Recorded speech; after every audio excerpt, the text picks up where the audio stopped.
Hello everyone, it's your favorite Resident Evil Whisker fanboy, Greatest Gamer 00 here, and today I'm going to teach you guys how the parry system works in Resident Evil 4. Well, from what little I've tested and seen myself, and I'll be using this site to help me guide you guys on visual feedback a little bit. I'll also put in my own clips of how the parry works.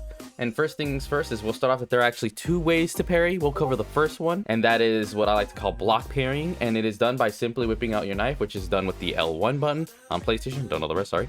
And the way this works is when you go and do the block button, during that time when you do the knife ready stance, any time during that ready knife stance, you can repel your enemy, as you can see in the first one here. You do not have a significant advantage. It seems that you can move a wee bit before them. And then the second one is what we'll call the perfect parry. This is actually very similar to Street Fighter 6's perfect parry mechanics, for those who are interested in Street Fighter 6. Also a little self-plugin. For anyone who wants to learn how to play Street Fighter 6, go check out my FGC dojo for tips, tricks, and whatnot. I will be having more content when Street Fighter 6 comes out, so any Street Fighter 6 players, look out to that. But yeah, just like the parry system in Street Fighter 6, showing you here, you have two types of parries. You have the regular parry, similar to what we were showing earlier, and of course the perfect parries you see with the shining thing both on here and here. And this, and similar like Street Fighter 6, it is done at the beginning at the animation of the parry. But unlike Street Fighter 6, it's nowhere near as hard, because in Street Fighter 6, the timing for the perfect parry is 1/60th of a second. Resident Evil 4 is not as strict.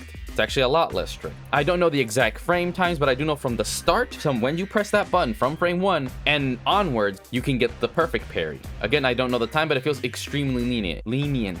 It seems around the halfway point. Past the halfway point, when you get the stance ready, then it just gives you a regular block. But the other funny thing to note is that, say if you just do a regular block attempting a perfect parry, if you try it a second time, the chances of you getting a perfect parry are actually pretty high. I've went and tested this, and I noticed that usually the time if you just do a regular block parry, that there's actually a pretty good chance that you'll just get the perfect parry. I don't know exactly what it is. It seems to be RNG. I also try to see if I get it more consistent, because I would notice I'd get it a lot more consistently when I'm close, but that probably seems to be because their hitbox seems to get to Leon's parry activation window much quicker, so obviously it makes sense that you're going to get the parry much faster if you're right next to them, but you also get a chance of getting shoved.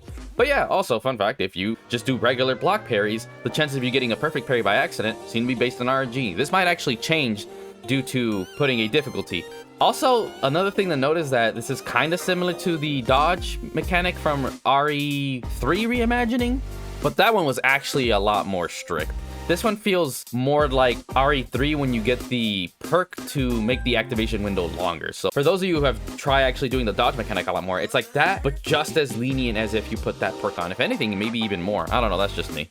You can't hold it forever. You can get hit, as I'll show you an example here. If you hold it a bit too long, you will get hit. So it has to be during the entirety time of when you are activating the knife, and a little bit right after. Like I said, it is very generous, but it's not forever. Also, getting it from your ready weapon stance does not change anything, as the knife will still come out in frame 1 after the set frames of delay. If you guys want to know the delay times, go check out this video right here. But yeah, so if you're from your weapon, it doesn't make a difference whether you have the knife out or if you're from your weapon stance. Now going to the second type of parry that I mentioned earlier, when you go in the settings, you could set parry to R2. Normally this is done just for a regular knife attack without having to ready your knife in the first place with L1, but it can also be set to parry. And it's the exact same rules that apply, except this one it's a lot more visually easy to see when your parry animation ends, because obviously when the knife is no longer in play, you can't parry. But another fun thing to note, obviously after the knife ends, you're gonna get hit, but if you're cheeky, you might get lucky and hit them before they even try to attack you. So this is a nice one to do if you want to get lucky and hit them before they can even try to get you. Personally, this is the parry method that I use the most. Also, lastly thing to note, you cannot combine the two. You cannot get in a ready stance and try the knife.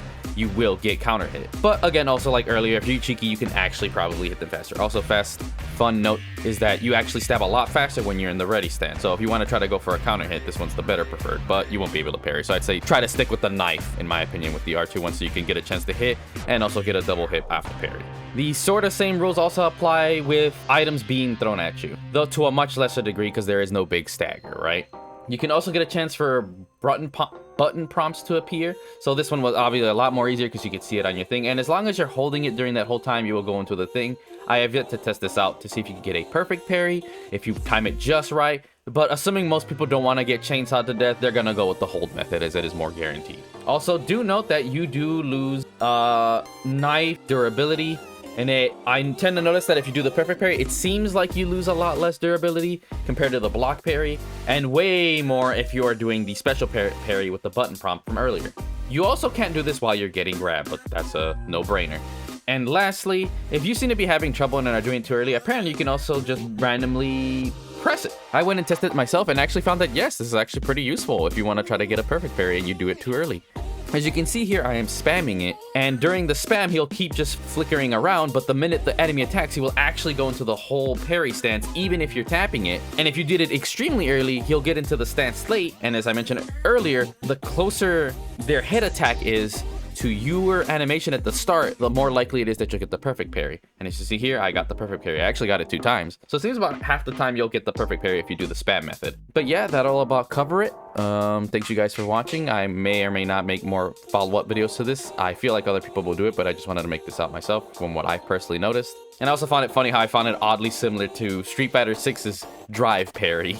Yeah, I just thought that was a funny coincidence. Good to see that some of the developers seem to be sharing buddies in both games. So looking forward to Street Fighter 6 when that comes out as well. And again, feel free if you guys want to learn Street Fighter 6 stuff, check out my channel. But yeah, that'll be it, and hopefully I'll have more Resident Evil 4 reimagining content out soon, and I'll catch you guys on the next video. Also, fun fact, did you know you can also parry melee attacks and have a chance of cutting off their arm?